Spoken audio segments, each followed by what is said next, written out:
kami persilakan Pak Profesor Mahfud untuk memberikan beberapa komentar dan pernyataan dari apa yang menjadi concern forum titik temu plus dari 4 pernyataan di awal tadi. Silakan Pak Profesor Mahfud. Assalamualaikum warahmatullahi wabarakatuh. Moderator yang terhormat Buya Syafi'i Ma'arif, Ibu Sinta Nuril dan Mbak Oming Pengadilan serta panitia yang mengundang. Di dalam undangan kepada saya tidak dicantumkan bahwa saya harus menanggapi.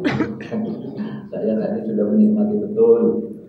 Ini saya tidak bisa menanggapi apa-apa karena itu semua sudah betul, dan itulah pesan-pesan atau ajaran-ajaran dalam tanda petik yang dilontarkan atau diperjuangkan oleh 3 tokoh yang sekarang disimbolkan dalam atau diwadahi organisasi Nurholis Majid Society, Wahid Foundation untuk Abdurrahman Wahid dan Nurholis Majid, kemudian Pak Syafi'i Ma'arif dari Ma'arif Institute.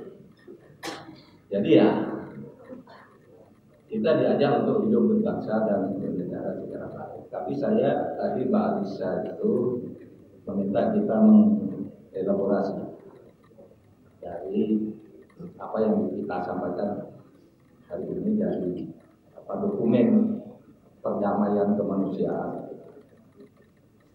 Saya tidak mampu mengelaborasi, terlalu berat mengelaborasi. Lalu saya berpikir abstraksi, mengabstraksi juga terlalu berat. Malah lebih berat lagi mengelaborasi, mengabstraksi saya tidak mampu. Tapi saya akan memetik ada satu catatan yang bisa digali dari ketiga tokoh ini dan diperjuangkan secara sama dan dalam waktu cukup lama dan cukup berhasil. Yaitu tadi yang dokumen atau deklarasi Abu Dhabi itu, butir pertama tadi yang disampaikan oleh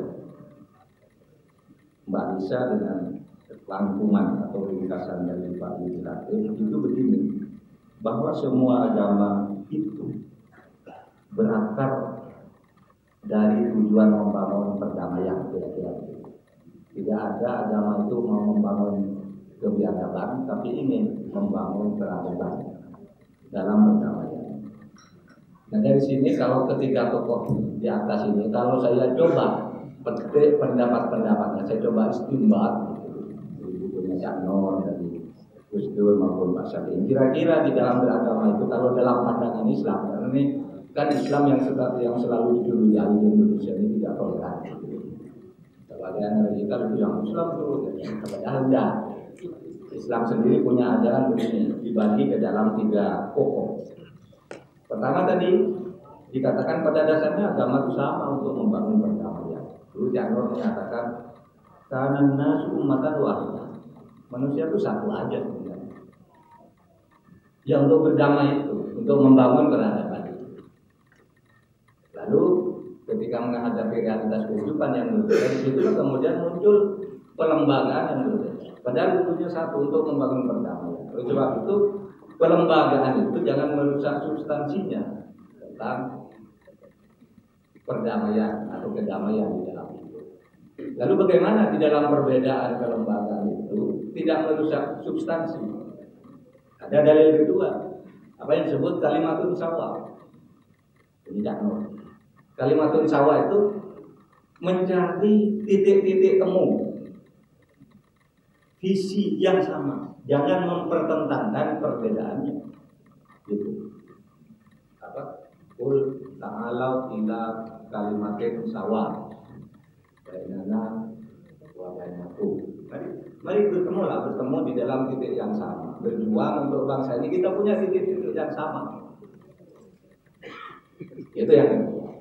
Jadi ummatan wahidah, bahwa kita sama sebenarnya. Yang kedua punya titik persamaan untuk membangun Indonesia. Lalu yang ketiga punya apa yang disebut Al-Hanifiyah, as-Samha, konsisten tetapi tetap toleran.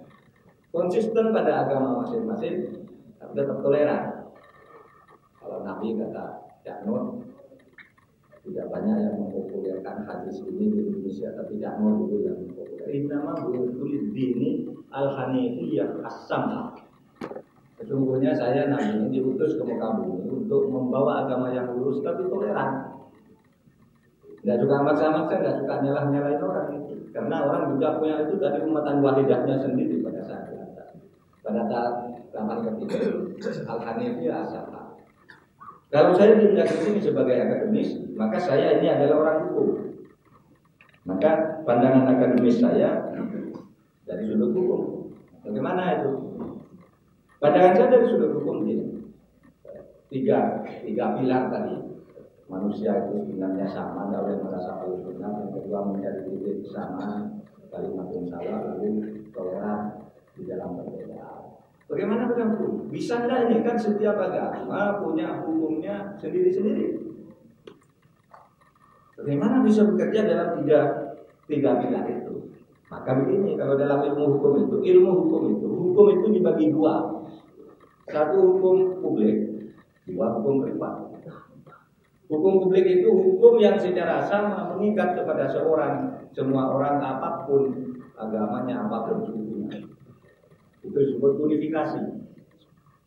Jadi kalau dalam hukum publik itu dicari titik samanya, kita ketemu misalnya, apakah kita mau memilih pemimpin yang anti korupsi, agama apapun itu pasti setuju. Apakah kita mau membangun negara secara demokratis, pasti setuju. Apakah mau pemimpin yang berakhlak, pasti setuju. Apakah mau menyelamatkan lingkungan hidup di dalam pembangunan negara ini, pasti setuju. Agama apapun, disitulah kalimatun sawah.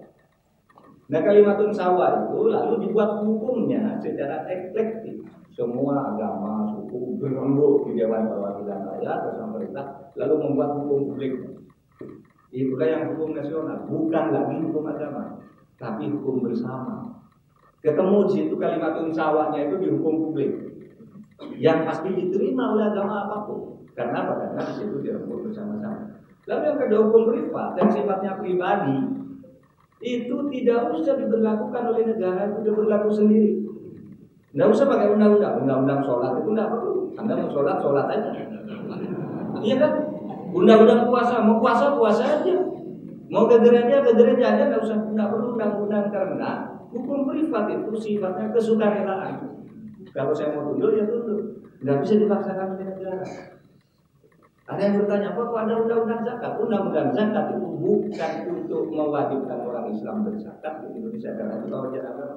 Terus apa undang-undang zakat? Untuk melindungi orang yang ingin berzakat, melindungi, bukan mewajibkan hukumnya agar tidak ditipu orang. Untuk apa Pak undang-undang haji? Kalau ada undang-undang haji, apakah orang Indonesia wajib naik haji? Tidak. Itu hukum agama. Naik haji itu kewajiban agama, kewajiban hukum tidak ada.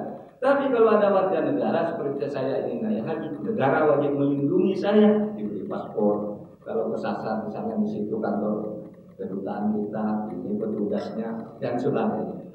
Nah saya kira dari situ kemudian apa yang dijuangkan oleh Gus Dur, Prof. Majid, Pak Syafi'i. Saya kira kalau dari sudut hukum itu intinya, mari kita bernegara dan berhukum dengan cara itu. Insya Allah. Assalamualaikum warahmatullahi wabarakatuh.